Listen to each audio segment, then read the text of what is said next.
আসসালামু আলাইকুম ওয়া রাহমাতুল্লাহি ওয়া বারাকাতুহু। ইসলামিক মাইন্ড পাওয়ারের পক্ষ থেকে আপনাদের সবাইকে আন্তরিক শুভেচ্ছা ও ভালোবাসা। প্রিয় ভাই ও বোনেরা, ভিডিওটি শুরু করার আগে আপনাদের কাছে একটি ছোট্ট অনুরোধ। যদি আল্লাহর সন্তুষ্টির উদ্দেশ্যে ইসলামিক জ্ঞান অর্জন করতে ভালোবাসেন, তাহলে এখনই ভিডিওটিতে একটি লাইক দিয়ে দিন, প্রিয়জনদের সঙ্গে শেয়ার করুন এবং আমাদের চ্যানেলটি সাবস্ক্রাইব করে পাশে থাকা বেল আইকনটি অন করে রাখুন, যাতে ভবিষ্যতে এমন উপকারী ইসলামিক আলোচনা সবার আগে আপনার কাছে পৌঁছে যায়। আর ভিডিওটি দেখতে দেখতে কমেন্ট বক্সে অন্তত একবার আলহামদুলিল্লাহ লিখে জানান যে আপনি আল্লাহর অশেষ নিয়ামতের জন্য কৃতজ্ঞ। আপনার এই একটি শব্দ হয়তো অন্য কাউকে আল্লাহর স্মরণে উদ্বুদ্ধ করবে এবং সেটিও আপনার সাদাকায়ে জারিয়ার একটি কারণ হয়ে যেতে পারে। প্রিয় দর্শক, আজকের এই ভিডিওতে আমরা এমন 5টি গুরুত্বপূর্ণ তাসবিহ ও জিকির সম্পর্কে আলোচনা করব, যেগুলো একজন মুমিনের হৃদয়কে আলোকিত করে, গুনাহ মাফের আশা জাগায়, আল্লাহর রহমত লাভের পথ খুলে দেয় এবং দুনিয়া ও আখিরাতের কল্যাণের জন্য অসাধারণ গুরুত্ব বহন করে। আমরা আলোচনা করব ইয়া আল্লাহু, হাসবুন আল্লাহ, আস্তাগফিরুল্লাহ, সুবহানাল্লাহি ওয়া বিহামদিহি এবং লা ইলাহা ইল্লা আনতা সুবহানাকা ইন্নী কুনতু মিনাজ জালিমিন, এই মহান জিকিরগুলোর ফজিলত ও তাৎপর্য সম্পর্কে। তবে একটি বিষয় শুরুতেই স্পষ্ট করে নেওয়া জরুরি। ইসলামে কোনো জিকির সম্পর্কে এমন নির্দিষ্ট অলৌকিক উপকারিতা দাবি করা উচিত নয় যার সুস্পষ্ট প্রমাণ সহিহ কোরআন ও সহিহ হাদিসে নেই। তাই আজকের প্রতিটি আলোচনা আমরা কোরআন ও সহিহ হাদিসের আলোকে তুলে ধরব ইনশাআল্লাহ। আমরা দেখব কিভাবে আল্লাহ তাআলা তার বান্দাদের জিকির করতে নির্দেশ দিয়েছেন, কিভাবে রাসূল সাল্লাল্লাহু আলাইহি ওয়াসাল্লাম বিভিন্ন দোয়া ও তাসবিহ শিক্ষা দিয়েছেন এবং কিভাবে নিয়মিত আল্লাহর স্মরণ মানুষের অন্তরে প্রশান্তি এনে দেয়। মনে রাখবেন, শুধু মুখে উচ্চারণ নয়, আন্তরিক ঈমান, ইখলাস, তওবা এবং আল্লাহর উপর পূর্ণ ভরসা নিয়ে এসব জিকির করলে তার প্রকৃত সৌন্দর্য ও বরকত অনুভব করা যায়। তাই ভিডিওটি শেষ পর্যন্ত মনোযোগ দিয়ে দেখুন, পরিবার পরিজনের সঙ্গে শেয়ার করুন এবং আল্লাহর সন্তুষ্টির উদ্দেশ্যে প্রতিটি আমল নিজের জীবনে বাস্তবায়ন করার চেষ্টা করুন। আল্লাহ তাআলা আমাদের সবাইকে তার অধিক স্মরণকারী বান্দাদের অন্তর্ভুক্ত করুন। আমিন। ইয়া আল্লাহ এর ফজিলত ও তাৎপর্য। ইসলামী জীবন ব্যবস্থায় জিকির হল আত্মার খাদ্য, অন্তরের জীবন এবং ঈমানের শক্তি। আর এই জিকিরগুলোর মধ্যে সবচেয়ে শক্তিশালী ও সম্মানিত একটি হল ইয়া আল্লাহ, কারণ এটি সরাসরি আল্লাহ তাআলার নাম ধরে তাকে আহ্বান করার একটি পবিত্র প্রকাশ। আল্লাহ নামটি হল সমস্ত সুন্দর নামের সারমর্ম, যাকে বলা হয় ইসমে আজমের অন্তর্ভুক্ত নামসমূহের মধ্যে সর্বশ্রেষ্ঠ নাম। যখন একজন বান্দা ইয়া আল্লাহু বলে, তখন সে তার সমস্ত দুর্বলতা, পাপ, কষ্ট, আশা ও ভয় সরাসরি তার সৃষ্টিকর্তার সামনে তুলে ধরে। এটি এমন এক ডাক যেখানে কোনো মাধ্যম নেই, কোনো দূরত্ব নেই, আছে শুধু বান্দা ও তার রবের সম্পর্ক। আল্লাহ তাআলা কোরআনে ঘোষণা করেছেন, ওয়াইজা সালাকা ইবাদি আন্নি ফা ইন্নি করিবুন উজিবু দাওয়াতাদ দাঈ ইজা দাআনি ফালইস্তাজিবু লি ওয়ালইউমিনু বি লাআল্লাহুম ইয়ারশুদুন।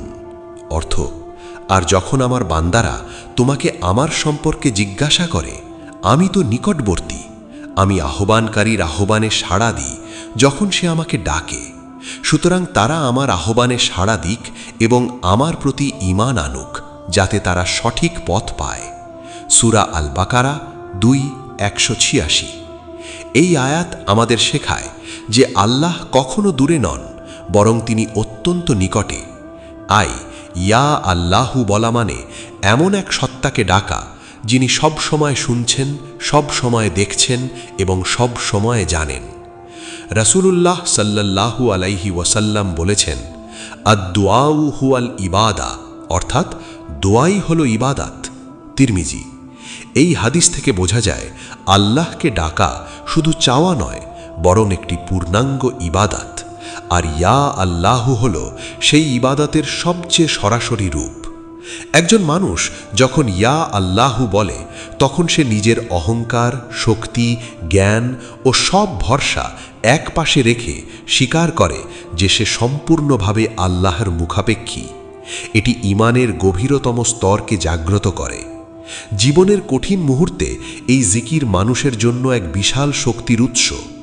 যখন সব দরজা বন্ধ হয়ে যায়, যখন মানুষ তাকে সাহায্য করতে পারে না, তখন ইয়া আল্লাহু বান্দার অন্তরকে আবার আশায় ভরিয়ে দেয়। কারণ সে জানে তার এমন একজন রব আছেন যিনি হও বললেই সব কিছু হয়ে যায়। আল্লাহ তাআলা বলেন, ইন্নামা আমরুহু ইজা আরাদা শাইয়ান আন ইয়াকুলা লাহু কুন ফায়াকুন। অর্থাৎ তিনি যখন কোনো কিছু ইচ্ছা করেন তখন শুধু বলেন হও, আর তা হয়ে যায়। সূরা ইয়াসিন 36-82। এই আয়াত ইয়া আল্লাহু জিকিরের বাস্তব শক্তি বোঝাতে সাহায্য করে, কারণ যাকে ডাকা হচ্ছে তার ক্ষমতার কোনো সীমা নেই। ইয়া আল্লাহু শুধু মুখের শব্দ নয়, এটি অন্তরের কান্না, আত্মার আর্তনাদ এবং বিশ্বাসের ঘোষণা। এটি বান্দাকে গুনাহ থেকে দূরে রাখে, কারণ যখন একজন মানুষ বারবার আল্লাহকে স্মরণ করে তখন তার অন্তরে লজ্জা ও ভয় তৈরি হয় যে সে এমন এক সত্তার সামনে দাঁড়িয়ে আছে যিনি সব কিছু দেখছেন। কোরআনে আল্লাহ বলেন, আলা বিজিক্রিল্লাহি তাতমাইন্নুল কুলুব। অর্থ, জেনে রাখো আল্লাহর স্মরণেই অন্তরসমূহ প্রশান্তি লাভ করে। সূরা আর-রাদ 13-28। এই আয়াত প্রমাণ করে যে জিকির মানুষের মানসিক অস্থিরতা দূর করে। ইয়া আল্লাহু উচ্চারণের মাধ্যমে একজন মুমিন তার ভয়, দুঃখ ও হতাশা আল্লাহর কাছে সমর্পণ করেন। রাসূলুল্লাহ সাল্লাল্লাহু আলাইহি ওয়াসাল্লাম বিপদের সময় আল্লাহর দিকে বেশি বেশি দোয়া করতেন এবং তার সাহায্য চাইতেন। বদর যুদ্ধের সময় তিনি দীর্ঘক্ষণ সিজদায় থেকে ইয়া আল্লাহু বলে সাহায্য প্রার্থনা করেছিলেন। এটি আমাদের শিক্ষা দেয় যে সবচেয়ে কঠিন সময়ে প্রথম আশ্রয় হতে হবে আল্লাহ। ইয়া আল্লাহু মানুষকে শিরক থেকে রক্ষা করে, কারণ এটি শুধুমাত্র এক আল্লাহর ওপর নির্ভরতা সৃষ্টি করে। এটি হৃদয়কে বিনয়ী করে, অহংকার ভেঙে দেয় এবং আত্মাকে পরিষ্কার করে। যে ব্যক্তি নিয়মিত এই জিকির করে তার জীবনে এক ধরনের নূর বা আলো সৃষ্টি হয়, যা তাকে ভুল পথ থেকে সঠিক পথে ফিরিয়ে আনে। এই জিকির শুধু আখেরাতের জন্য নয়, দুনিয়ার জীবনেও প্রশান্তি আনে, কারণ যে অন্তর আল্লাহর সাথে যুক্ত সে কখনো একা অনুভব করে না। তাই প্রতিদিন সকালে, সন্ধ্যায়, একাকিত্বে, কষ্টে এবং সুখে ইয়া আল্লাহু বলা উচিত। এটি এমন এক চাবি যা রহমতের দরজা খুলে দেয় এবং বান্দাকে আল্লাহর আরও নিকটে নিয়ে যায়। আল্লাহ তাআলা আমাদের সবাইকে এই জিকিরের মাধ্যমে তার নিকটবর্তী বান্দা বানিয়ে দিন। আমিন। হাসবুনাল্লাহু ওয়া নি'মাল ওয়াকিল এর ফজিলত ও তাৎপর্য। ইসলামী জীবনে ঈমানের সবচেয়ে শক্তিশালী প্রকাশগুলোর মধ্যে একটি হল আল্লাহর উপর পূর্ণ ভরসা বা তাওয়াক্কুল। এই তাওয়াক্কুলেরই একটি মহান জিকির হল হাসবুনাল্লাহু ওয়া নি'মাল ওয়াকিল, যার অর্থ হল আল্লাহই আমাদের জন্য যথেষ্ট এবং তিনি কতই না উত্তম অভিভাবক। এই বাক্যটি শুধুমাত্র একটি জিকির নয়, বরং এটি একজন মুমিনের জীবনের গভীর ঈমানি ঘোষণা। যখন মানুষ সকল উপায় উপকরণ হারিয়ে ফেলে, যখন দুনিয়ার সব দরজা বন্ধ হয়ে যায়, তখন এই একটি বাক্য বান্দার হৃদয়কে নতুন করে বাঁচার শক্তি দেয়। কোরআনে আল্লাহ তাআলা এই জিকিরের প্রসঙ্গ উল্লেখ করেছেন হযরত ইব্রাহিম আলাইহিসসালামের ঘটনা বর্ণনা করে, যেখানে অগ্নিতে নিক্ষিপ্ত হওয়ার সময় তিনি এবং তার অনুসারীরা বলেছিলেন, আল্লাযীনা কালু লাহুমুন নাসু ইন্নান নাসা কাদ জামাউ লাকুম ফাখশাহুম ফাযাদাহুম ঈমানান ওয়া কালু হাসবুনাল্লাহু ওয়া নি'মাল ওয়াকিল।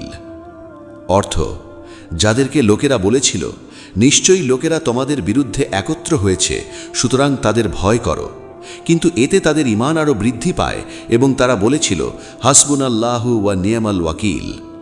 সূরা আলে ইমরান 373। এই আয়াত থেকে বোঝা যায় ভয় ও বিপদের সময় এই জিকির ঈমানকে আরও শক্তিশালী করে। এটি মানুষকে ভীত না হয়ে আল্লাহর ওপর নির্ভর করতে শেখায়। রাসূলুল্লাহ সাল্লাল্লাহু আলাইহি ওয়াসাল্লাম বিভিন্ন কঠিন পরিস্থিতিতে আল্লাহর ওপর ভরসা করতেন এবং তার সাহাবীদেরও তাওয়াক্কুলের শিক্ষা দিতেন। তাওয়াক্কুল মানে এই নয় যে চেষ্টা করা বন্ধ করে দেওয়া, বরং চেষ্টা করার পর ফল আল্লাহর হাতে সোপন করা। হাসবুনাল্লাহু ওয়া নি'মাল ওয়াকিল এই বাস্তব শিক্ষাটিই দেয়। যখন একজন মানুষ এই জিকির করে তখন সে ঘোষণা দেয় যে তার জীবনের সব ক্ষমতা, পরিকল্পনা এবং ভবিষ্যৎ আল্লাহর হাতে। এতে মানুষের ভেতর থেকে ভয়, দুশ্চিন্তা এবং অস্থিরতা দূর হয়ে যায়। আল্লাহ তাআলা কুরআনে বলেন, ওয়ামাই ইয়াতাওয়াক্কাল আলাল্লাহি ফাহুয়া হাসবুহু, অর্থ যে আল্লাহর উপর ভরসা করে আল্লাহই তার জন্য যথেষ্ট। সূরা তালাক 65। এই আয়াত হাসবুনাল্লাহু জিকিরের মূল ভিত্তি, কারণ যখন আল্লাহ নিজেই ঘোষণা করছেন যে তার উপর ভরসাকারীর জন্য তিনিই যথেষ্ট, তখন মুমিনের আর কোনো চিন্তা থাকে না। এই জিকির মানুষের অন্তরকে সাহসী করে তোলে, বিশেষ করে বিপদের সময়। এটি একজন মানুষকে শেখায় যে শত্রু যত বড়ই হোক না কেন, আল্লাহ তার চেয়েও অনেক বড়। এই বিশ্বাস মানুষকে মানসিকভাবে অটল করে দেয়। সাহাবায়ে কেরাম যখন উহুদ যুদ্ধের পর পুনরায় শত্রুর মুখোমুখি হওয়ার খবর পেলেন, তখন তারা দুর্বল না হয়ে বরং বলেছিলেন হাসবুনাল্লাহু ওয়া নি'মাল ওয়াকিল, এবং তাদের ঈমান আরও বৃদ্ধি পেয়েছিল। এটি প্রমাণ করে যে এই জিকির শুধুমাত্র মুখের শব্দ নয়, বরং এটি হৃদয়ের শক্তি। বর্তমান জীবনে মানুষ নানা ধরনের দুশ্চিন্তা, আর্থিক সমস্যা, পারিবারিক সমস্যা ও ভবিষ্যতের অনিশ্চয়তায় ভোগে। এই অবস্থায় হাসবুনাল্লাহু ওয়া নি'মাল ওয়াকিল মানুষের মনে এক ধরনের শান্তি এনে দেয়, কারণ তখন মানুষ বুঝতে পারে সে একা নয়, তার একজন মহান অভিভাবক আছেন যিনি সব কিছু নিয়ন্ত্রণ করেন। এই জিকির শয়তানের ওয়াসওয়াসা দূর করে এবং হতাশা থেকে রক্ষা করে। এটি মানুষকে ধৈর্যশীল বানায় এবং আল্লাহর সিদ্ধান্তের প্রতি সন্তুষ্ট থাকতে শেখায়। যখন একজন মুমিন এই জিকির বারবার করে, তখন তার অন্তরে এক ধরনের নূর সৃষ্টি হয়, যা তাকে পাপ থেকে দূরে রাখে এবং সঠিক পথে পরিচালিত করে। তাই প্রতিটি মুমিনের উচিত বিপদের সময়, পরীক্ষার সময় এবং দুশ্চিন্তার মুহূর্তে এই জিকিরকে নিজের জীবনের অংশ বানানো। আল্লাহ তাআলা আমাদের সবাইকে সত্যিকার তাওয়াক্কুলকারী বানান এবং হাসবুনাল্লাহু ওয়া নি'মাল ওয়াকিলের মাধ্যমে আমাদের অন্তরকে শক্তিশালী করুন। আমিন। 3. আস্তাগফিরুল্লাহ এবং সুবহানাল্লাহি ওয়া বিহামদিহির ফজিলত ও তাৎপর্য। ইসলাম ধর্মে তওবা ও জিকির হল ঈমানের প্রাণ। একজন মুমিন যত বেশি আল্লাহর কাছে ক্ষমা প্রার্থনা করে এবং তাকে পবিত্রতা ও মহিমার সাথে স্মরণ করে, তার অন্তর তত বেশি পরিষ্কার ও আলোকিত হয়। এই পয়েন্টে আমরা দুটি মহান জিকির নিয়ে আলোচনা করব, আস্তাগফিরুল্লাহ এবং সুবহানাল্লাহি ওয়া বিহামদিহি, যা একজন বান্দার জীবনে গুনাহ মাফ, হৃদয় পবিত্রতা ও আখিরাতের মুক্তির অসাধারণ মাধ্যম হিসেবে কাজ করে। প্রথমে আস্তাগফিরুল্লাহ অর্থ হল আমি আল্লাহর কাছে ক্ষমা চাই। এটি শুধুমাত্র একটি শব্দ নয়, বরং এটি একজন বান্দার নিজের ভুল স্বীকার, অনুশোচনা এবং আল্লাহর রহমতের প্রতি গভীর আশা প্রকাশ। কুরআনে আল্লাহ তাআলা বলেন, ওয়ামাই ইয়ামাল সুআন আও ইয়াজলিম নাফসাহু সুম্মা ইয়াস্তাগফিরিল্লাহা ইয়াজিদিল্লাহা গফুরার রহিমা, অর্থ যে কেউ কোনো মন্দ কাজ করে বা নিজের উপর জুলুম করে, তারপর আল্লাহর কাছে ক্ষমা প্রার্থনা করে, সে আল্লাহকে ক্ষমাশীল ও দয়ালু পাবে। সূরা নিসা 4:110।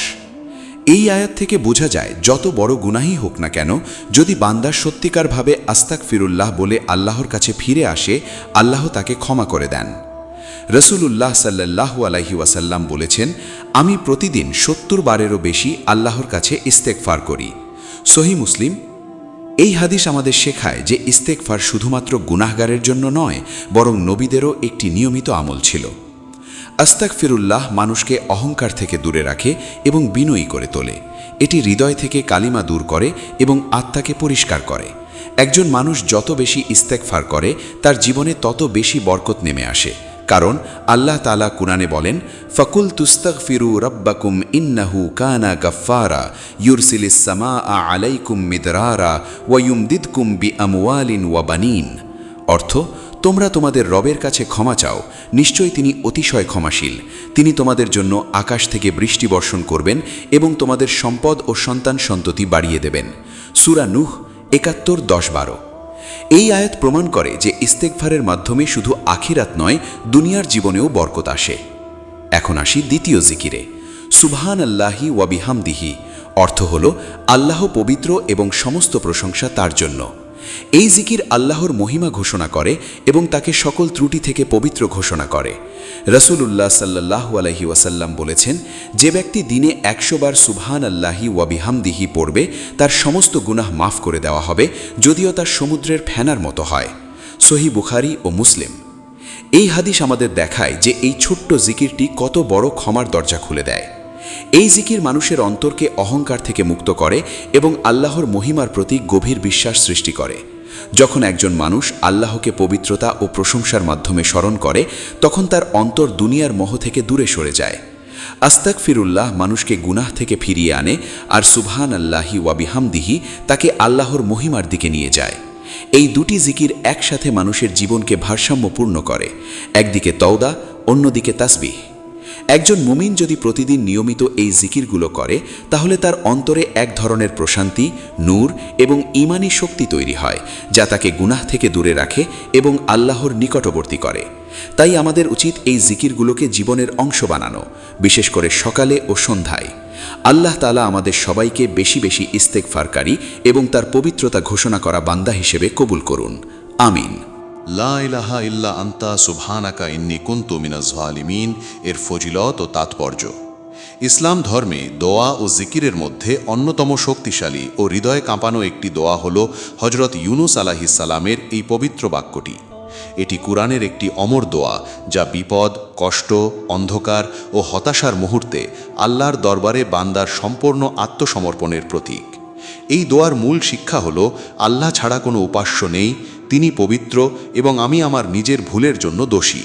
এটি একদিকে তাওহীদের ঘোষণা, অন্যদিকে তাওবার স্বীকারোক্তি। আল্লাহ তাআলা কোরআনে এই দোয়া সম্পর্কে বলেন, ওয়াদান্নুনি যাহাবা মুগাদিবান ফাজান্না আল্লান নাকদিরা আলাইহি ফানাদা ফিল লুলুমাতি আল্লা ইলাহা ইল্লা আনতা সুবহানাকা ইন্নী কুনতু মিনাজ জালিমিন। অর্থ, এবং মাছওয়ালা বা ইউনুস যখন রাগান্বিত হয়ে চলে গিয়েছিল এবং সে মনে করেছিল যে আমি তার উপর কোনো কঠিনতা আরোপ করব না, তখন সে অন্ধকারের মধ্যে ডেকে বলেছিল, লা ইলাহা ইল্লা আনতা সুবহানাকা ইন্নী কুনতু মিনাজ জালিমিন। এই আয়াত আমাদের শেখায় যে সবচেয়ে গভীর অন্ধকার, সবচেয়ে কঠিন পরিস্থিতি এবং সবচেয়ে নিরুপায় অবস্থাতেও আল্লাহর দিকে ফিরে যাওয়া সম্ভব। হযরত ইউনুস আলাইহিস সালাম যখন সমুদ্রের গভীর অন্ধকারে মাছের পেটে ছিলেন, তখন তিনি এই দোয়া করেছিলেন এবং আল্লাহ তার দোয়া কবুল করেছিলেন। কুরআনে আল্লাহ বলেন, ফাস্তাজাবনা লাহু ওয়া নাজ্জাইনাহু মিনাল গাম্মি ওয়া কাযালিকা নুনজিল মুমিনিন। অর্থ, তখন আমি তার দোয়া কবুল করলাম এবং তাকে দুঃখ কষ্ট থেকে মুক্তি দিলাম, এবং এভাবেই আমি মুমিনদের রক্ষা করি। সূরা আল আম্বিয়া 21-88। এই আয়াত থেকে বোঝা যায়, এই দোয়া শুধু হযরত ইউনুস আলাইহিস সালামের জন্য নয়, বরং সকল মুমিনের জন্য মুক্তির দরজা।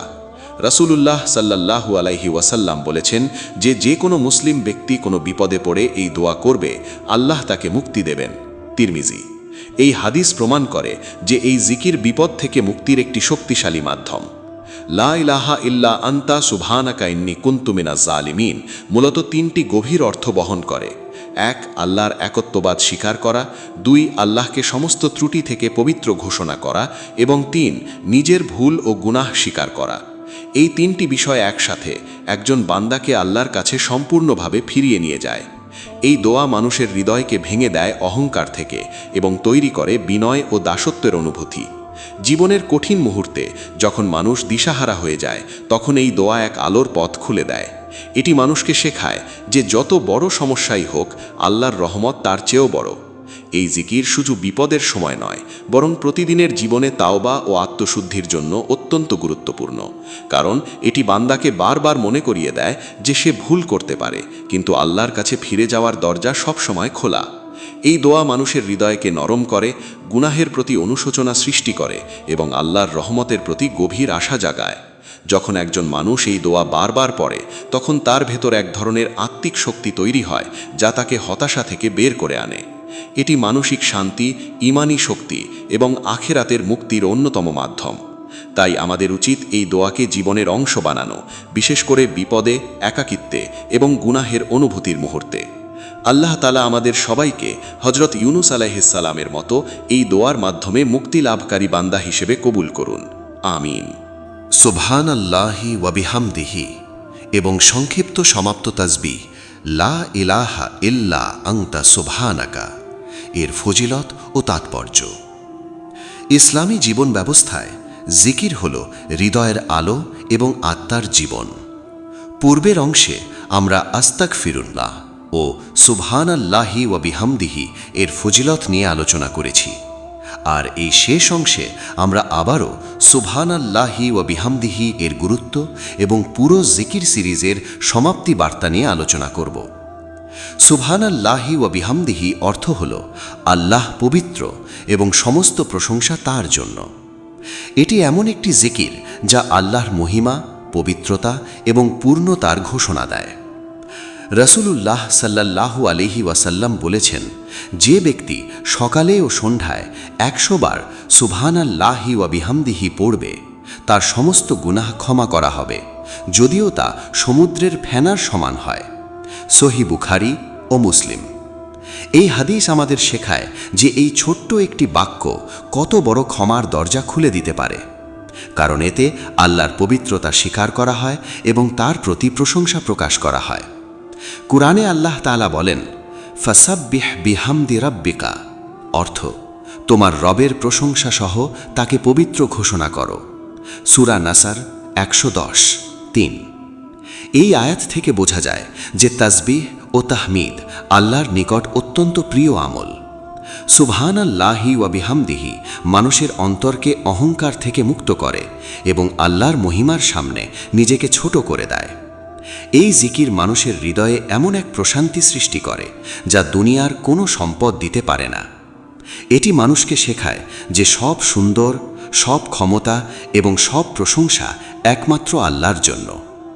যখন একজন মানুষ এই জিকির বারবার করে, তখন তার হৃদয় নরম হয়ে যায়, তার দৃষ্টিভঙ্গি পরিবর্তন হয় এবং সে আল্লাহর সৃষ্টি নিয়ে চিন্তা করতে শুরু করে। এই চিন্তা মানুষকে ঈমানের গভীর স্তরে নিয়ে যায়। এখন আসি লা ইলাহা ইল্লা আনতা সুবহানাকা অংশে, যা মূলত হযরত ইউনুস আলাইহিস সালামের দোয়ার একটি সংক্ষিপ্ত রূপ।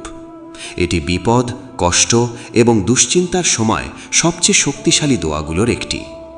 এই দোয়ার মাধ্যমে বান্দা স্বীকার করে যে আল্লাহ ছাড়া কোনো উপাস্য নেই, তিনি পবিত্র এবং আমি আমার ভুলের জন্য দোষী। এটি তাওহীদ, তাসবিহ এবং তওবার একত্রিত রূপ। আল্লাহ তাআলা এই দোয়া সম্পর্কে বলেন, ফাস্তাজাবনা লাহু ওয়া নাজ্জাইনাহু মিনাল গাম্মি ওয়া কাযালিকা নুনজিল মুমিনিন, অর্থ আমি তার দোয়া কবুল করলাম এবং তাকে দুঃখ থেকে মুক্তি দিলাম, আর এভাবেই আমি মুমিনদের রক্ষা করি। সূরা আম্বিয়া 121-88। এই আয়াত প্রমাণ করে যে এই জিকির শুধু অতীতের ঘটনা নয়, বরং আজকের মুমিনদের জন্য মুক্তির দরজা। জীবনের কঠিন সময়ে, হতাশায়, একাকিত্বে এবং সমস্যার মাঝে এই দোয়া মানুষকে আল্লাহর দিকে ফিরিয়ে আনে। এটি মানুষের ভেতর আশা জাগায় এবং তাকে শেখায় যে কোনো অবস্থাই চিরস্থায়ী নয়, আল্লাহর রহমত সব কিছুর চেয়ে বড়। এই 5টি জিকিরের মাধ্যমে একজন মুমিন তার জীবনকে সুন্দরভাবে গঠন করতে পারে। ইয়া আল্লাহু দিয়ে আল্লাহকে ডাকা, হাসবুনাল্লাহ দিয়ে ভরসা করা, আস্তাগফিরুল্লাহ দিয়ে ক্ষমা চাওয়া, সুবহানাল্লাহি ওয়া বিহামদিহি দিয়ে আল্লাহকে মহিমান্বিত করা এবং লা ইলাহা ইল্লা আনতা সুবহানাকা দিয়ে বিপদ থেকে মুক্তি চাওয়া। এই 5টি জিকির একসাথে একজন মানুষের জীবনকে ঈমানি আলোয় ভরিয়ে দেয়। আল্লাহ তাআলা আমাদের সবাইকে এই জিকিরগুলোর মাধ্যমে তার নিকটবর্তী বান্দা বানান। আমাদের গুনাহ মাফ করুন এবং আখিরাতে সফলতা দান করুন। আমিন। প্রিয় দর্শক, আজকের এই পুরো ভিডিওটি যদি আপনি শেষ পর্যন্ত দেখে থাকেন, তাহলে আল্লাহ তাআলা আপনাকে এই জিকিরগুলোর মাধ্যমে তার স্মরণে যুক্ত থাকার তৌফিক দান করেছেন। এটাই সবচেয়ে বড় নিয়ামত। আমরা আজ আলোচনা করেছি 5টি অত্যন্ত গুরুত্বপূর্ণ তাসবিহ ও জিকির সম্পর্কে, যা একজন মুমিনের জীবনকে পরিবর্তন করার ক্ষমতা রাখে। ইয়া আল্লাহু দিয়ে আমরা শিখেছি কিভাবে সরাসরি আমাদের রবকে ডাকতে হয়। হাসবুনাল্লাহু ওয়া নিয়ামাল ওয়াকিল দিয়ে আমরা শিখেছি কিভাবে জীবনের সব ভয় ও দুশ্চিন্তা আল্লাহর উপর ছেড়ে দিতে হয়। আস্তাগফিরুল্লাহ দিয়ে আমরা শিখেছি কিভাবে নিজের ভুল স্বীকার করে আল্লাহর কাছে ক্ষমা চাইতে হয়। সুবহানাল্লাহি ওয়া বিহামদিহি দিয়ে আমরা শিখেছি কিভাবে আল্লাহর পবিত্রতা ও মহিমা ঘোষণা করতে হয় এবং লা ইলাহা ইল্লা আনতা সুবহানাকা ইন্নী কুনতু মিনাজ জালিমিন দিয়ে আমরা শিখেছি কিভাবে বিপদ ও হতাশার অন্ধকার থেকে আল্লাহর রহমতের দিকে ফিরে যেতে হয়। এই 5টি জিকির শুধু শব্দ নয়, বরং এগুলো হলো ঈমানের শক্তি, আত্মার আলো এবং জান্নাতের পথে চলার চাবিকাঠি। প্রিয় ভাই ও বোনেরা, জীবন খুবই সংক্ষিপ্ত, আর এই সংক্ষিপ্ত জীবনে আল্লাহর স্মরণ ছাড়া আর কিছুই আমাদের প্রকৃত শান্তি দিতে পারে না। দুনিয়ার সব কিছু একদিন শেষ হয়ে যাবে, কিন্তু যে জিকির আল্লাহর জন্য করা হয় সেটি কখনো নষ্ট হয় না, বরং আখিরাতে তা আমাদের জন্য নূর হয়ে দাঁড়াবে। তাই আসুন আমরা আজ থেকেই সিদ্ধান্ত নিই যে এই জিকিরগুলোকে আমরা আমাদের দৈনন্দিন জীবনের অংশ বানাবো। ঘুম থেকে ওঠার পর, কাজের ফাঁকে, চলার পথে, একাকিত্বে এবং বিপদের মুহূর্তে। মনে রাখবেন, একজন মানুষ যত বেশি আল্লাহকে স্মরণ করবে, আল্লাহ তত বেশি তাকে স্মরণ করবেন। আর যার সাথে আল্লাহ আছেন, তার জীবনে কখনো প্রকৃত হার বা পরাজয় নেই। আল্লাহ তাআলা বলেন, ফাজকুরুনি আযকুরকুম, অর্থাৎ তোমরা আমাকে স্মরণ করো, আমি তোমাদের স্মরণ করব। সূরা বাকারা 2:152। এই একটি আয়াতই আমাদের জন্য যথেষ্ট যে আমরা কেন জিকির করব এবং কেন আল্লাহর পথে থাকব। প্রিয় দর্শক, যদি আজকের এই ভিডিওটি আপনাদের অন্তরে একটু হলেও পরিবর্তন এনে থাকে, তাহলে দয়া করে ভিডিওটিতে একটি লাইক দিন, আপনার প্রিয়জনদের সাথে শেয়ার করুন এবং আমাদের চ্যানেল ইসলামিক মাইন্ড পাওয়ার সাবস্ক্রাইব করে পাশে থাকুন, যাতে এমন আরও ইসলামিক জ্ঞান ও জিকিরের আলোচনা আপনাদের কাছে পৌঁছে যায়। আর কমেন্টে অবশ্যই লিখে দিন আলহামদুলিল্লাহ, যাতে আমরা সবাই একসাথে আল্লাহর প্রশংসা করতে পারি এবং এই ঈমানের বন্ধনকে আরও শক্তিশালী করতে পারি। আল্লাহ তাআলা আমাদের সবাইকে এই জিকিরগুলোর ওপর আমল করার তৌফিক দান করুন, আমাদের গুনাহগুলো মাফ করুন, আমাদের হৃদয়কে তার স্মরণে নরম করে দিন এবং আমাদের আখিরাতকে সফল করুন। আমিন। আসসালামু আলাইকুম ওয়া রাহমাতুল্লাহি ওয়া বারাকাতুহু।